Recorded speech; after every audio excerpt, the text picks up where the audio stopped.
So hello and welcome everyone.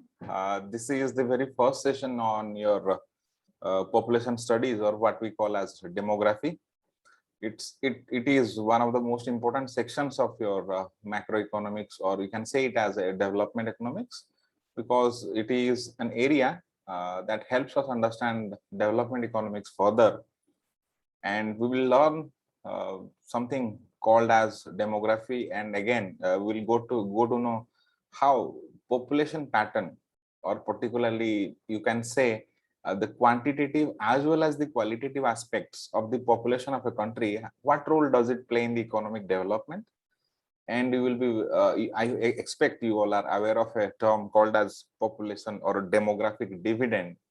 So at the end of the session, we will get to know how the interplay of various attributes of population ultimately gives something which is of utmost help, though it's a very temporary thing, but at times it has proved to be of utmost help for large scale economic development. That's called your demographic dividend, and that's why we call that as dividend.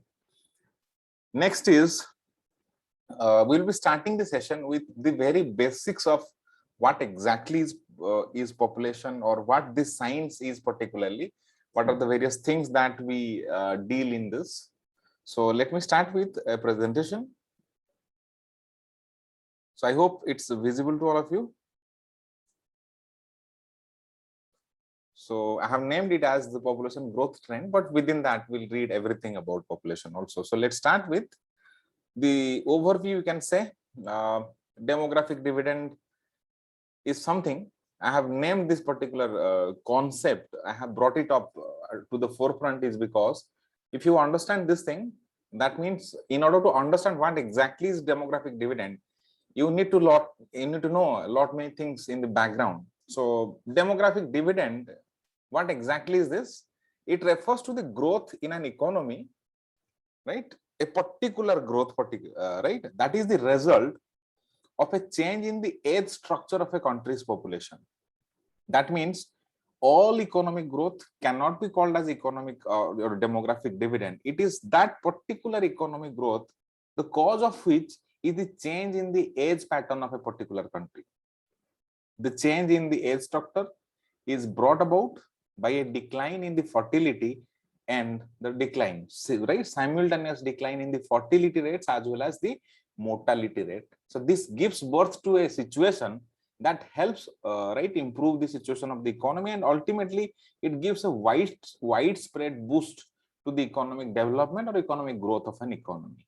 Got it? So this particular growth, which is attributed by the change, by the we can say by the positive change in the age pattern or the population pattern of a country, is called as your demographic dividend. So it's a purely economic term, right? Though you might every time have an inclination to link this up into population studies, but demographic dividend particularly is an economic term, and it refers to that particular growth or the economic growth which is caused by the change in the population pattern or the age structure particularly of a country. So how this is achieved, what are the various stages through which an economy goes or a population of a country grows gradually, we'll read about all the theories and stages. Next, the objective of this particular session, right, this entire series, we might have 2 to 3 videos in this. The objective, the primary objective is, first, population. We'll read about what exactly is population. Then we'll deal with what are the various factors affecting the population of a country. Next, we'll go on studying with something called as your demographic dividend, as I explained. We'll talk about the term, particularly what is demography. We'll particularly have a greater interest in understanding the population trends in India.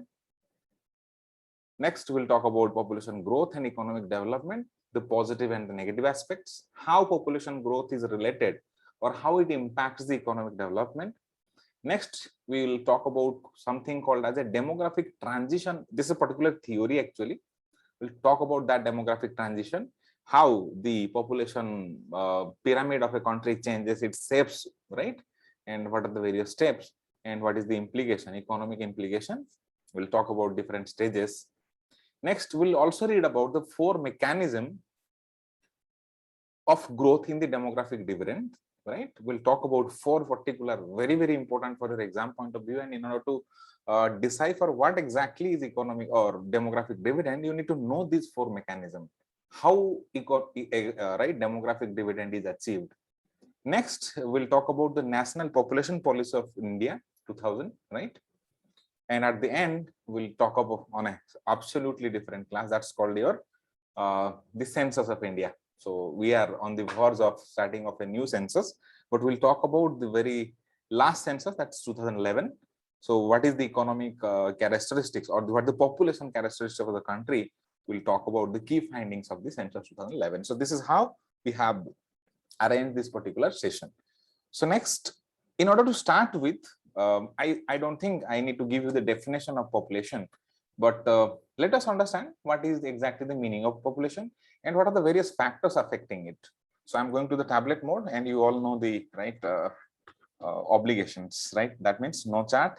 So anything you wish to say, you can say directly verbally. Next, what exactly is population? It's very simple to define as per statistics. Population is the entire pool from which the statistical sample is drawn. It's a statistical definition. A population may refer to an entire group of people, events, or objects. But in this particular context, this is a statistical definition actually. But in this context, you can say population is a group of people. And they can be characterized, right, by a demographic area.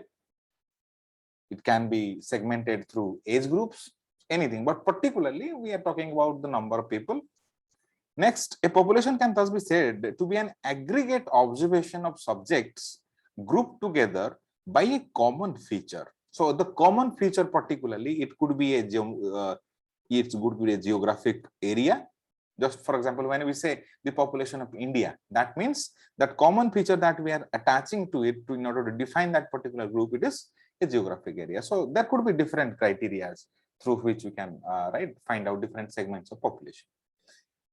So UN has declared, remember this date, 11th of July as the World Population Day, right? Can somebody tell me what is the theme of the current year's World Population Day? What is the theme? Any one of you? Okay, do remember, right? Pad liya kare. This could be a question. So this theme of different, internationally important days, every year they do generally have a particular theme on which they promote that event. So they are of utmost importance for the exams, like you can say your Reserve Bank or NABARD, because this is a very objective kind of exam. So you either you read it, you know it, or you do not know it. So there is no possibility of guessing or interpreting things, because the question should be very straightforward. So try to find out what's the current year's theme of the World Population Day that's celebrated all around the world on 11th of July. Next, what are the different factors affecting population? Right? There are 4 major factors. Clear? There are 4 major factors, or you can say primary factor that ultimately gives the result of a population of a country. They are like this. It's the birth rate, all of you know this, death rate, the other one is immigration, and the third one is emigration. Immigration means coming inside, emigration means moving out. So these are the 4 factors that actually affect the population of a particular country. If we add up that common feature to be a geographical area or a national boundary, then these are the 4 major factors that affect the population. But along with this, there are 2 other things that actually have a very qualitative or a very intrinsic impact on the population of a country. They are, the first one is the fertility rate of the existing population, and the other one is the life expectancy. Got it? So these are, you can say, you can group them into 4 primary factors, or the 4 primary attributes, rather we say, of population that impact the overall population of a country. And there are 2 more factors also. They are very qualitative aspects of the population. That is, one is your fertility rate, the other one is the life expectancy rate. So all these impact the overall population of a country. So if you see, the population growth rate of a country is equal to birth rate plus the immigration, because these have all positive impact on the population, minus the death rate and immigration, because these 2 have the negative impact on the population. So if there is an increase in birth rate and immigration, we'll see an increase in the population growth rate. And if we see an increase in death and immigration, we will automatically see a decrease in the population. So the negatively impacting two aspects or the two factors, that death rate and immigration, have been grouped together, and positively impacting factors like your birth rate and immigration has been grouped into one set. So is that clear to all of you? So can somebody particularly now define what is the exact definition of birth rate? Any one of you?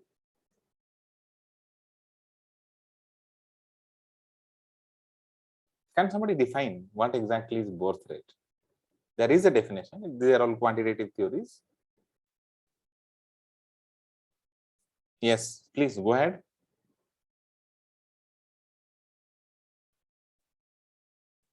Any one of you? Number of what? Sir, infants born in a particular time period. Particular time, yes, sir. Live births divided by thousands of population. Yes or no? Yes, sir. Something that is important is 1,000 of population, not 100. Generally, you might be tempted to give on 100 of population. It's not 100 actually, 1,000. Got it? Likewise is your death rate. Number of deaths divided by per 1,000 of the population. So this 1,000 figure is important. Clear?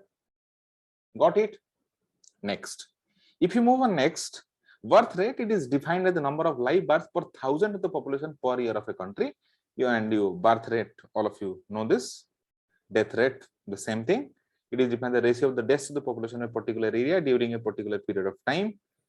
Fertility rate, something you should know to define this particular thing. What exactly is fertility rate? Can anyone of you define? We have written it already.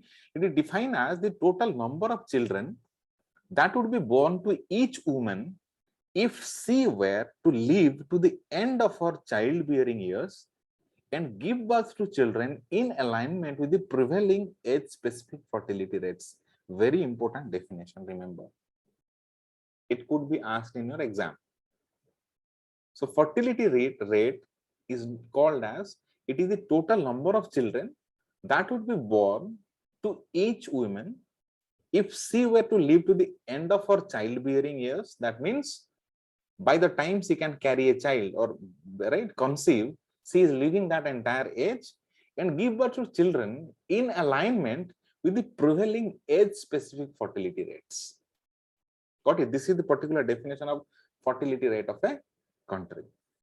Next is your immigration rate, number of immigrants arriving at a destination per 1,000 of population. So this 1,000 number is actually important. You should be aware. Likewise, you can also define your immigration rate accordingly. The number of immigrants departing an area of origin per 1,000 of the population. So these are the basic definitions. So you all should be very good at it now. Next, let's talk about the population trends of India. As per this particular report, worldmeters.info, the population in trend in India is like this. You can just see or have a look into this table. See, let us compare the population of 2010 with 2020. Though we do not have official data up to 2020, but that's why we have taken made use of international data. In 2010, there was total population was 123 crore, but now we have 138 crore. Got it? The yearly change is 0.99, very close to 1%. But do you mark one thing? We are gradually on a decreasing path of annual growth rates. Yes or no? From 1.47, every year you see there has been a decline. So this is one particular characteristics of Indian population. Got it? Next. In last year or in the 1920, we added, how many people? Around 1 crore or 1.3 crore people we have added. Got it? And median age is 28.4.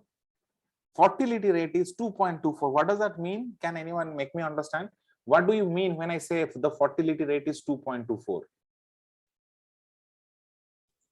2.24 number of children a woman will give birth to at the current fertility rate. Yes. She lives till the end of the fertility period. Yes.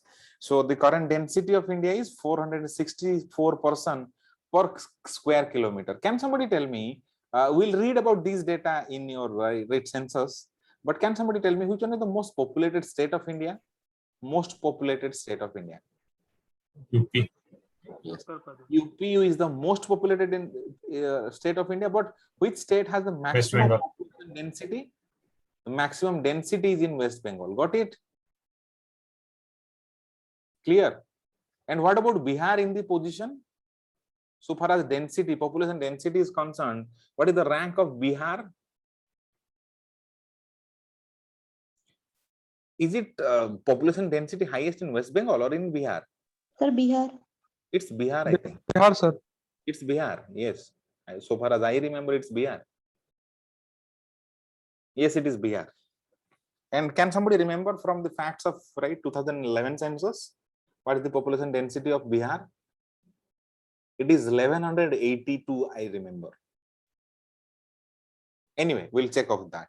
Next is your urban population and share of the world's population.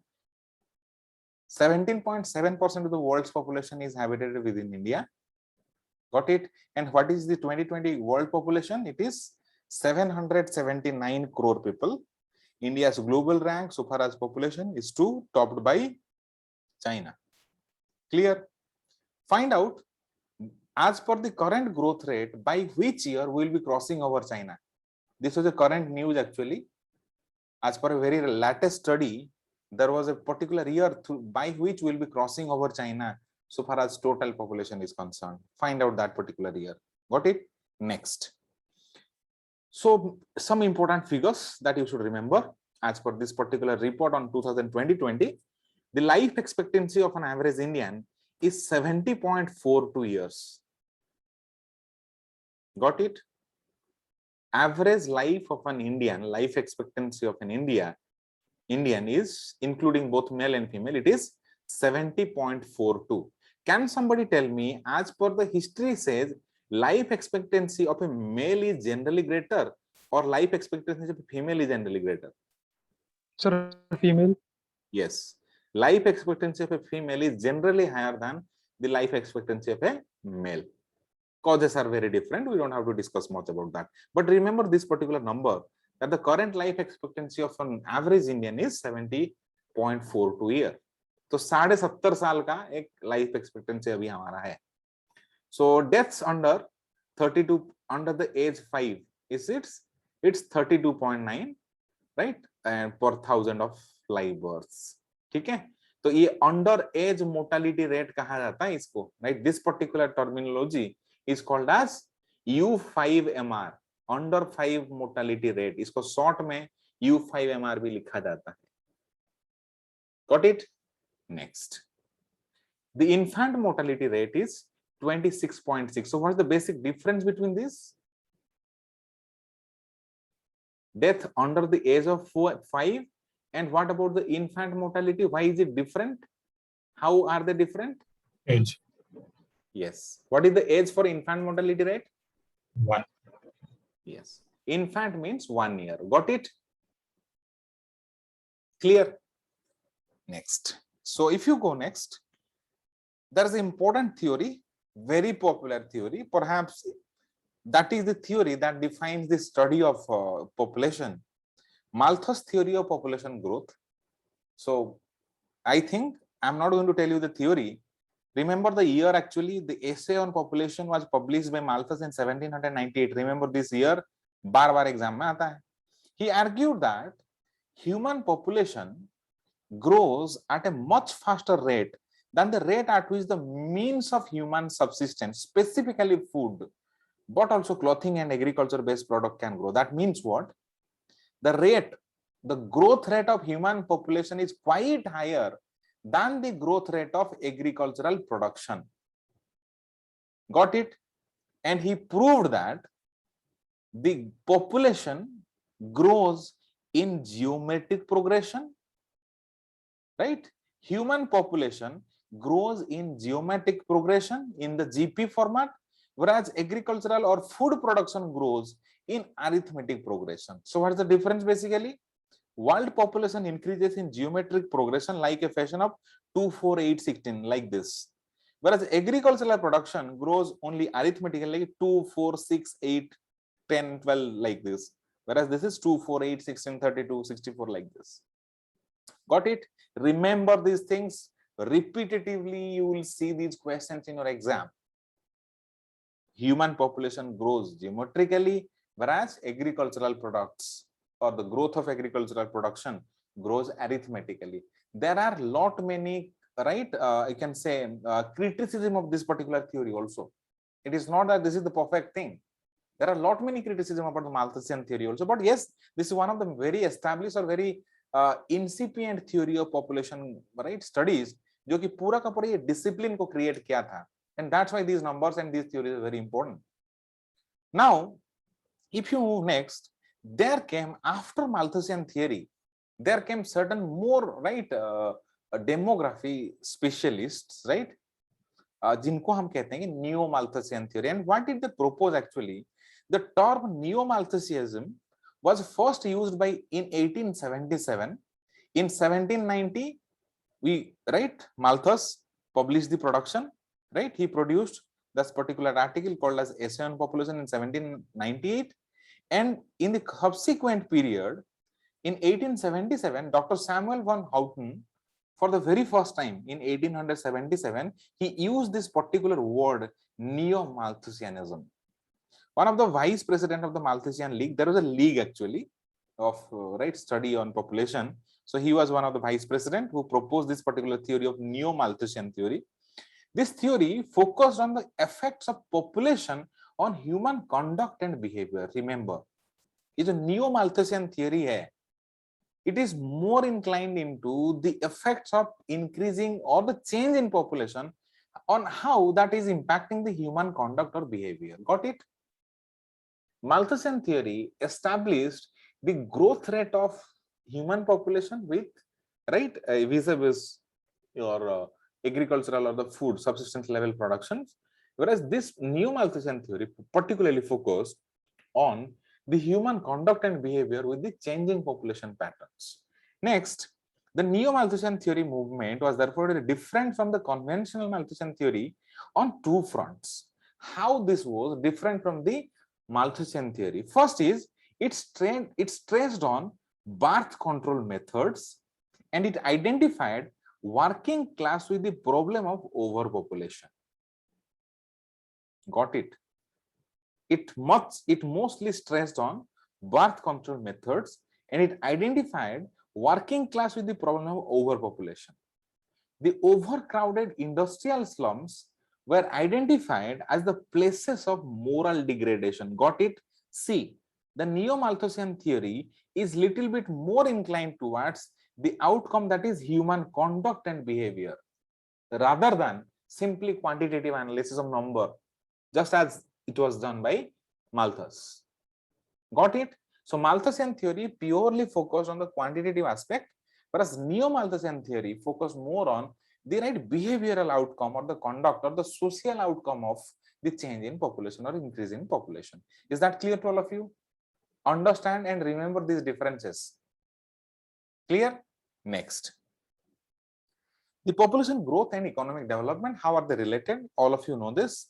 A developed country with low population density and low percentage of employed people needs an increase in population in order to keep up the different economic development. And in this particular scenario or in this particular situation, I would like to remind you of one particular theory that we read about, is called as your relative resource endowment theory, right? About this we talked about during your economic development class. If you remember, we talked about two kinds of resources, and we checked with the relativity between these two resources that one particular country is endowed with, right, endowed with surplus amount of one particular resource, and it is devoid of the others. And what can somebody tell me, what are these two resources I'm talking about? One is labor, the other one is capital. Yes or no? So in one particular country, if labor is cheap, the capital is costly, and the vice versa. In certain country, capital is cheap, labor is costly. Got it? So a developed country, particularly with low level of population density, low percentage of employable people, needs to have an increase in population in order to sustain the growth. जो growth उन्होंने अब तक अभी पहुंच गया उसे maintain at least करने के लिए या फिर at least in order to sustain that particular growth they need to have an increasing population and that's the problem with Japan currently. Yes or no? The level of economic development and growth they have already achieved is now it seems as if it is going to fade away very soon because there is a aging population and very right बहुत ही ज्यादा उम्र हो गया वहां पे लोगों को, right? We saw here, right, the average age or the median age particularly of an average Indian is around 28-29 years, but if you try to find out that in China it would come around 54-55. Got it? Next, on the other hand, for an underdeveloped country, right, understand the difference actually.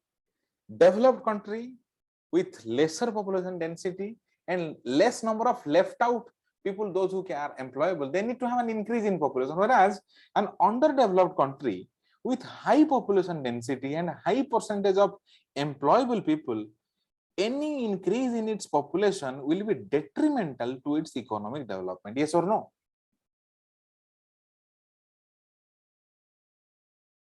Clear? So a underdeveloped country or a developing country needs to have serious attention towards its population control, whereas developed economy, they should try for increasing their population. In order to balance the rate of production and the rate of consumption, a certain level of population must be maintained. The status of an economy determines the appropriate level. Got it? So in order to balance out the level of consumption and the level of production, different countries or different economic status can have different, right, population levels. So what exactly the economic standard or the economic situation of a country decides which level of population or what levels of population would be appropriate, because the economic situation plays, or it is, in fact, you can say this is what decides your production and your consumption capacity. Yes or no? Economic situation, it only decides the level of your production and level of your consumption. So accordingly, different economic situation can have different suitable, we can say, right, your maximum possible population or optimal population of a country. Got it? Next, the consequence of a population growth on economic development have attracted attention of many economists ever since Adam Smith. And he wrote in the book of Wealth of Nations, Adam Smith wrote, the annual labor of every nation is the fund which originally supplies it with all the necessities and convenience of life. So, since the inception of advanced economics, since the time of Adam Smith, right, there has been a serious focus on the population trends and population studies. And rightfully in Wealth of Nations, he mentioned the annual labor of every nation is the fund which originally supplies it with all the necessities and convenience of life. That means labor is perhaps any economy, if it is trying to improve or it's just starting to improve, primary driver used to be generally the amount of labor force. Then you come to competitiveness, then you know to capital, right, efficiency and all that. But the initial boost to the economy is given by the labor force itself. Got it? Next, among the most famous theories of demography, the one that's fondly considered and followed is Thomas Robert Malthus, about जिसके बारे में हमने अभी देखा, and we talked about Malthusian theory, which proposed human population growth on a demographic, right, geometric series, whereas food production growth on a arithmetic series. So and because of this particular theory, Thomas Malthus is called as the father of demographic studies. Got it? Next, so different aspects of population growth on the economic development. First, arithmetically increasing population, increase in the working population, and active participants, the process of economic growth. These are, right, this is how it grows actually. This is how it goes actually sequentially.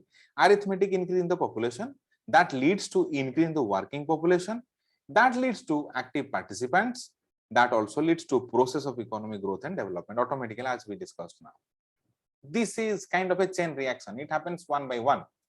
Next, growing population means a growing market, and growing market means there would be a greater demand of goods and services automatically. Clear?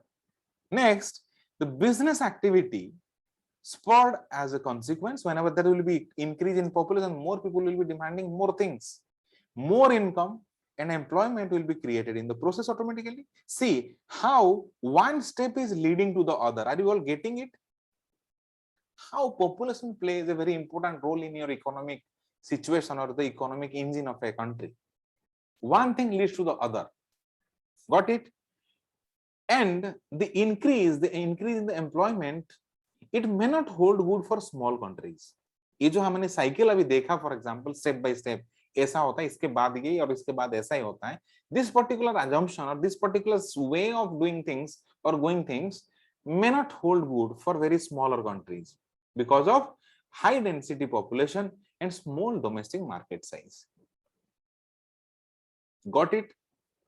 ये जो step वाला step हमने देखा कि arithmetical increase in the population leads to increase in working population, that leads to greater economic activity, and that leads to growing population, then growing market and more demand for goods and services, and that boosts up the business activity. And as a result, whenever there's an increase in business activity, there is more income, there is more disposable income left with the people, and there will be more employment.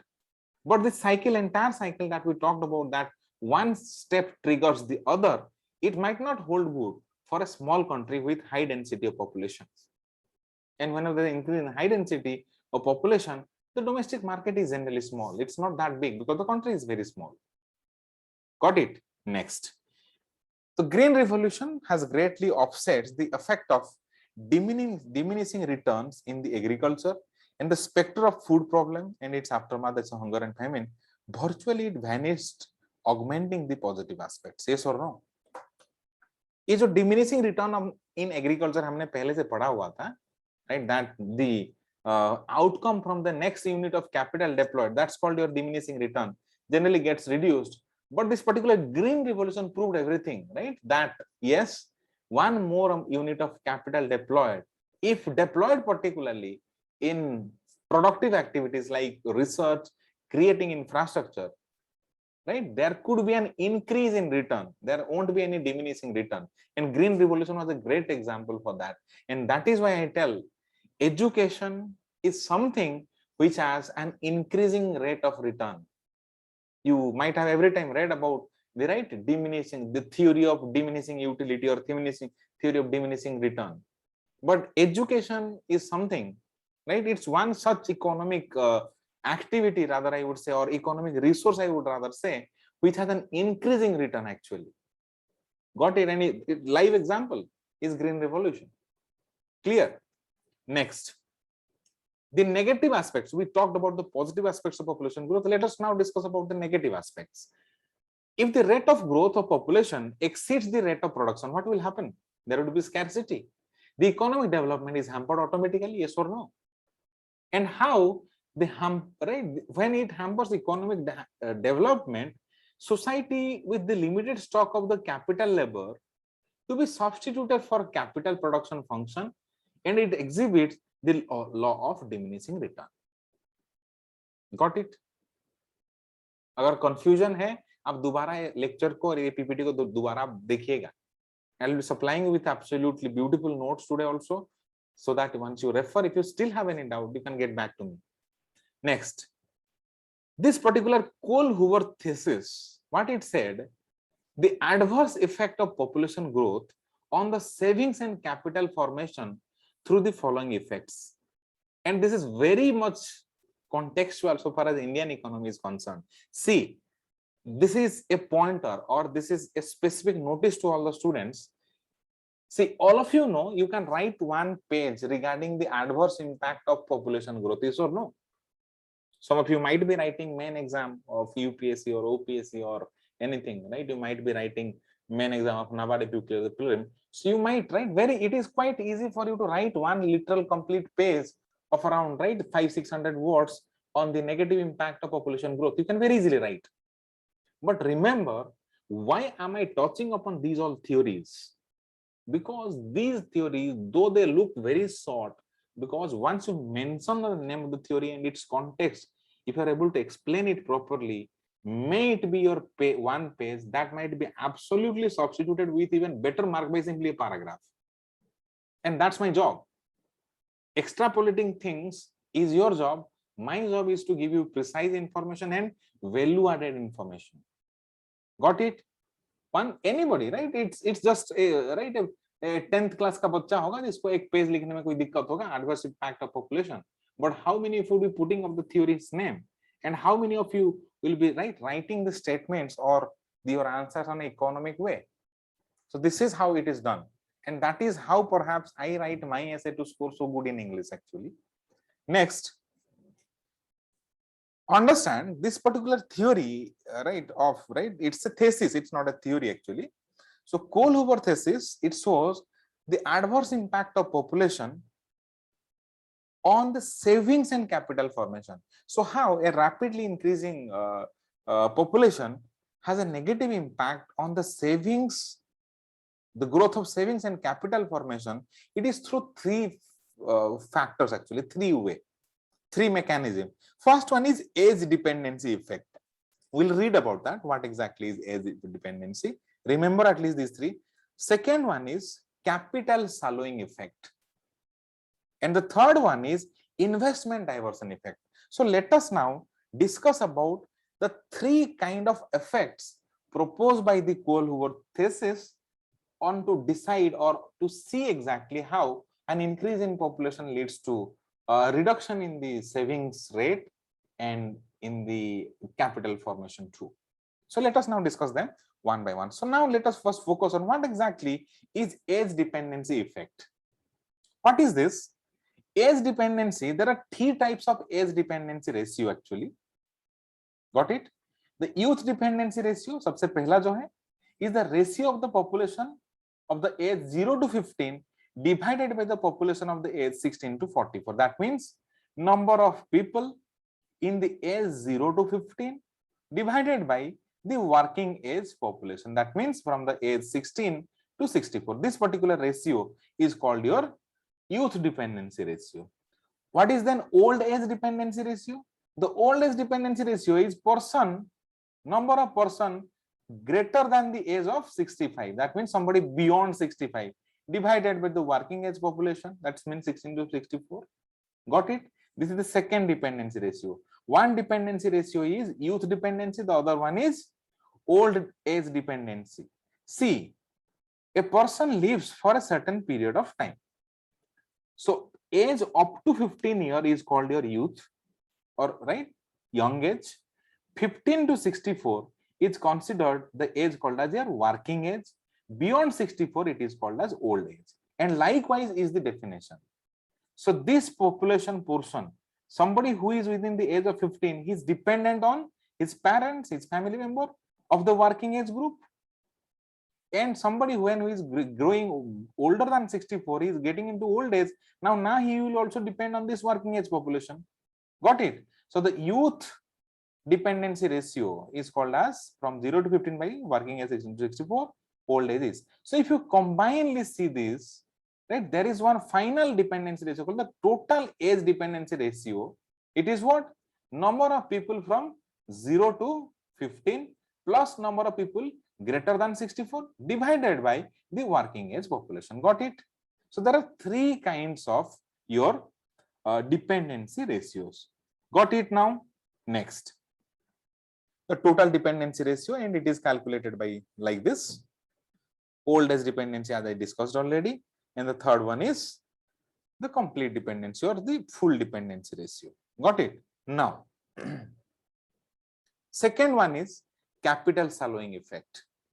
What is capital sallowing effect? If the capital input grows slower than the growth in the labor input. Got it? If the capital input grows slower than the growth in the labor input, then the amount of capital per worker declines. This is known as capital sallowing. Sallowing मतलब ज्यादा depth नहीं होगा. इसका उल्टा क्या होगा? Can somebody tell me what's the opposite of capital sallowing? We call that as capital deepening. Got it? So capital sallowing का antonym है capital deepening. So what is capital sallowing? Reduction in the amount of capital per worker is called as capital sallowing. Got it? Next. On the other hand, economists use the term capital depending to describe increase in the amount of capital per worker in the economy, just as we discussed now. So this is the second impact. The third effect is investment diversion effect. So we are now discussing about the Kohl-Hoover thesis that showed us the three effects because of which increase in population leads to reduction in the savings rate as well as the capital formation. So first one was age dependency ratio. The second one is capital solving effect. And the third one is investment diversion effect. So what is this? The concept of investment diversion was originated by Kinderberg, right, in 1966. It defines the investment diversion effect as increased direct investment in certain countries and diminished direct investment in other within the region as a rearrangement of the production facility, and this is purely driven by population. Got it? That means the investment diversion is a kind of rearrangement in the investments, right? That means some amount of money was invested in one particular country, it is being now diverted to the other country, and that is being purely motivated by the population standards. So this is called as your investment diversion effect. So these are the three particular effects as proposed by Kohl-Hoover, which in fact have a negative impact or a detrimental impact on the savings growth rate as well as the capital formation rate. Got it? So let us conclude this now here. Tomorrow morning, 7:30, once again we'll join with the demographic transition theory. This is a theory. We'll talk about 5 stages. Each one of them will represent one particular country of the world which is facing that particular phase, and we can very easily relate the economic happening in that particular country with the population trends also. And we'll gradually get to understand what exactly is your population dividend, and these steps will help you understand particularly how the population pattern or the population structure of the economy is of greatest importance so far as economic development is concerned. Rather, economic growth to hota hi hai, but economic development has a direct bearing or the direct relationship particularly with the age structure of an economy. So we will discuss about this in the next session. Hope you all enjoy. These are the very basic things that I expect you all to remember or understand properly. कुछ right याद करने वाला कोई चीज है नहीं, other than that World Population Day, कौन से साल में वो right वो books लिखे गए, and who is the father of demography and all that. So once you revise things will be okay. So join me tomorrow morning again 7:30. So we'll be continuing this discussion. Tomorrow morning we will end up this theoretical portion, and in the evening we'll go for census 2011. Thank you. Subratri. Bye bye. Thank you, sir.